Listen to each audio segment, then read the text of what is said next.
ये पानी का गिलास टेबल पर क्यों छोड़ दिया? किचन में रखिए ना, अभी अनुष्का ऑफिस से आएगी तो नाराज होगी। उसे बिखराव पसंद नहीं। और ये अखबार, दवाइयाँ, चश्मा सब उठाइए। ड्राइंग रूम साफ होना चाहिए। मैं उसके लिए कॉफी बना देता हूँ, अर्जुन ने कहा और बिना रुके किचन में चला गया। उसके पिता मनोहर बाबू चुपचाप उठे और गिलास उठाकर अंदर रख आए। उनकी हालत अभी पूरी तरह ठीक नहीं थी। अभी कुछ हफ्ते पहले ही हार्ट का ऑपरेशन हुआ था। गांव में इलाज की सुविधा न होने के कारण बेटे के बुलावे पर शहर आए थे। साथ ही उनकी पत्नी गीता देवी। अर्जुन और उसकी पत्नी अनुष्का दोनों नौकरी करते थे। घर अच्छा था, बड़ा था, लेकिन एक अजीब सा सन्नाटा हर वक्त छाया रहता था, खासकर उनके लिए। गीता देवी सफाई में जुटी थी। अगर जरा भी कुछ इधर उधर रह गया तो अनुष्का फिर से नाराज हो जाती। बड़ों का सम्मान करती नहीं और बेटे से सब कहलवा देती है। वो मन में सोचती रही, अर्जुन जरा हमारे लिए भी चाय बना दे, बहुत ठंड हो रही है। गीता देवी ने बेटे से प्यार से कहा। अरे मम्मी, अभी आपने चाय पी थी। ये उम्र में ज्यादा चाय ठीक नहीं होती, थोड़ा कंट्रोल करना चाहिए। बार बार कुछ खाने पीने से भी शरीर कमजोर होता है। अर्जुन ने यूं जवाब दिया जैसे किसी गाइड बुक से पढ़कर जान बांट रहा हो। गीता देवी मौन रह गई। बेटे के घर को उन्होंने अपना घर समझा था, लेकिन अब लगने लगा था कि वे तो यहाँ बस मेहमान हैं। कुछ दिन पहले की बात, जब मनोहर बाबू की तबीयत बिगड़ी थी, गांव के डॉक्टर ने हाथ खड़े कर दिए। अर्जुन को फोन किया तो उसने सीधे कहा, मम्मी इलाज का खर्चा बहुत होगा, आपके पास कुछ जमा हो तो बताइए, फिर हम यहाँ अच्छे अस्पताल में दिखा सकते हैं। गीता देवी ने बिना कुछ कहे पति की दवाइयों और फसल से मिले पैसे का पूरा पिटारा बेटे के हाथ में रख दिया। वे सोच रही थी, बेटा है, हमें संभालेगा। इलाज शुरू हुआ।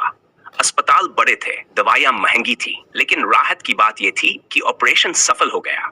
अस्पताल से छुट्टी मिलने के बाद जब घर आए तो नए नियम सामने आए। क्या खा सकते हैं, क्या नहीं, क्या छू सकते हैं, क्या नहीं। गीता देवी कभी किचन में नहीं जाती थी। अनुष्का ने शुरुआत में ही कह दिया था, मम्मी जी आपको कुछ चाहिए हो तो मुझे बोलिए या काम वाली को, क्योंकि मुझे सफाई बहुत पसंद है। गीता देवी को सब समझ में आ गया। उनके हाथ के पराठे, उनकी बनाई मीठी खीर, वो गरम दलिया अब सिर्फ यादें थी। अर्जुन और अनुष्का ऑफिस जाते थे। सुबह नाश्ते में सूखा टोस्ट और गुनगुना दूध, दोपहर में 2 रोटियां और 1 कटोरी सब्जी। गीता देवी को डायबिटीज थी, बार बार भूख लगती थी, लेकिन रसोई से दूरी बनाए रखना अनिवार्य था। एक दिन शाम को, रात के 7 बज रहे थे, रोटी बनाने वाली काम पर नहीं आई थी। मनोहर बाबू को दवाई से पहले कुछ हल्का खाना जरूरी था। अर्जुन ने कहा, हम दोनों पार्टी में जा रहे हैं, सुबह की रोटियां पड़ी है, वही खा लेना, मैंने अचार निकाल कर रख दिया है। लेकिन तेरे बाबूजी के लिए तो दलिया। गीता देवी कुछ कहती, उससे पहले ही दरवाजा बंद हो गया। उन्होंने भारी मन से कैसरोल खोला, पतली ठंडी 2 रोटियां देखी, फिर चुपचाप दलिया बनाया, मनोहर बाबू को खिलाया, दवा दी, खुद ने रोटियां खाई। अगली सुबह, मम्मी आपने मेरी रसोई में बिना बताए क्यों दलिया बनाया? पूरा किचन गंदा कर दिया। अनुष्का की आवाज पूरे घर में गूंज रही थी। अर्जुन वहीं खड़ा था, कुछ नहीं बोला। पर गीता देवी समझ गई कि ये शब्द अनुष्का के हैं, पर आवाज बेटे की बन चुकी है। अब गीता देवी नहीं रुकी। हाँ, ये तेरा घर है और यहां तेरी ही चलेगी। ये बात अलग है कि तेरे बाबूजी ने अपनी पुश्तैनी जमीन बेचकर ये फ्लैट तेरे नाम खरीदा था। हम तो सिर्फ मेहमान हैं, वो मेहमान जो अपनी मर्जी से 1 कप चाय भी नहीं पी सकते। हमने तो अपना सब कुछ तेरे लिए दे दिया बेटा, पर आज हम अपने ही बेटे के घर में अजनबी हैं।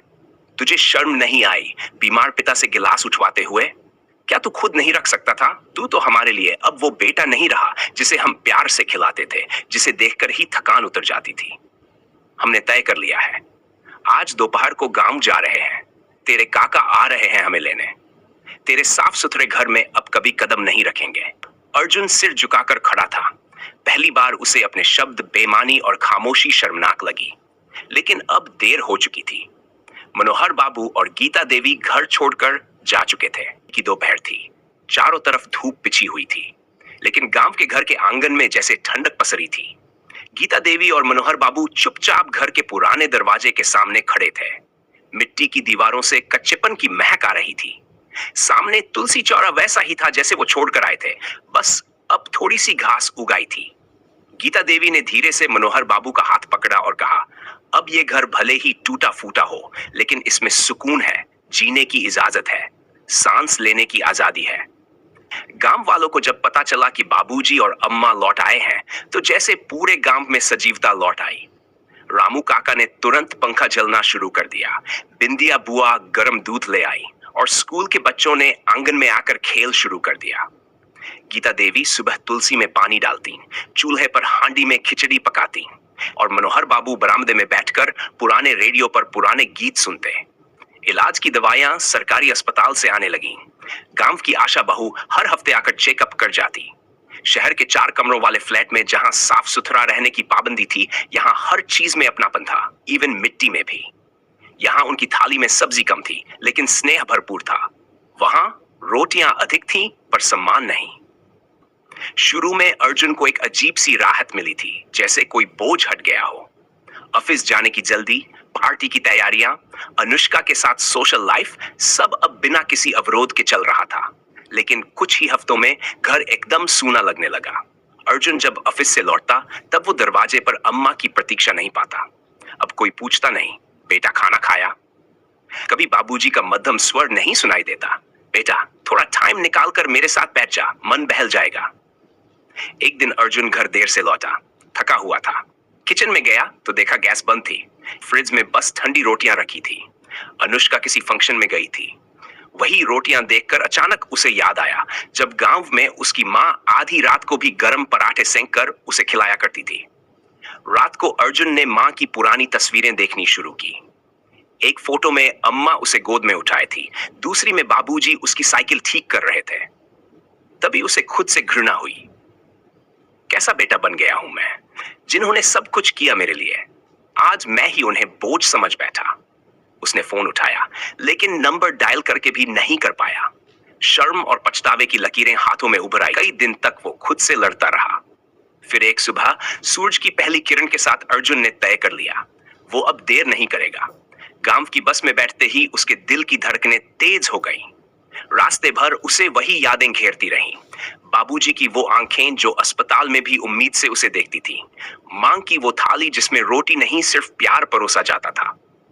गांव पहुंचते ही वो सीधा अपने घर गया। दरवाजा खुला था, लेकिन किसी ने नहीं देखा। अंदर गया तो मां तुलसी चौरे के सामने बैठी प्रार्थना कर रही थी। उसने धीरे से मां के कंधे पर हाथ रखा। गीता देवी पलटी, बेटे को देखकर एक पल को कुछ समझ नहीं पाई। मम्मी, बस इतना ही कहा अर्जुन ने और फूट फूट कर रो पड़ा। गीता देवी ने उसे गले लगा लिया, बिल्कुल वैसे ही जैसे कोई खोया बच्चा मां की गोद में लौट आता है। बेटा, माफी मांगने वाले तो बहुत होते हैं, पर लौटने वाले बहुत कम। तुझे पाकर फिर जी उठी हूं। बाबूजी ने बस इतना कहा, मेरा बेटा आज भी वही है, थोड़ा भटक गया था पर घर आ गया है, यही काफी है। शुरू में अनुष्का को अर्जुन का इस तरह गांव जाना, मां बाप के लिए भावुक होना समझ नहीं आया। हर बार इमोशन के बहाने सब कुछ कैसे छोड़ सकते हो अर्जुन, उसने ताना मारा। पर अर्जुन ने स्पष्ट कहा, अगर मां बाबूजी इस घर में जगह नहीं पा सकते, तो फिर मैं भी इस घर का हिस्सा नहीं रहूंगा। यह वाक्य अनुष्का के दिल को छू गया। कुछ देर के लिए गुस्से से भरी रही, लेकिन फिर अपने ही माता पिता की तस्वीर देखकर सोच में पड़ गई, अगर मैं बूढ़ी हो जाऊंगी तो क्या मेरा बच्चा मुझे भी ऐसे ही कहेगा। कुछ दिनों बाद उसने अर्जुन से पूछा, क्या मैं भी गांव चल सकती हूं? अम्मा से कुछ रेसिपी सीखनी है और बाबूजी की दवा की टाइमिंग भी। गांव में पहुंचकर अनुष्का झिझकी, पर गीता देवी ने मुस्कुराकर कहा, बेटी, घर की रसोई तब संवरती है जब घर की बहू मुस्कुराए। धीरे धीरे अनुष्का ने सब बदलना शुरू किया। वह मां के साथ सब्जी मंडी जाती, बाबूजी की दवा समय पर देती और अब गांव के बच्चों को मुफ्त में इंग्लिश सिखाने लगी थी।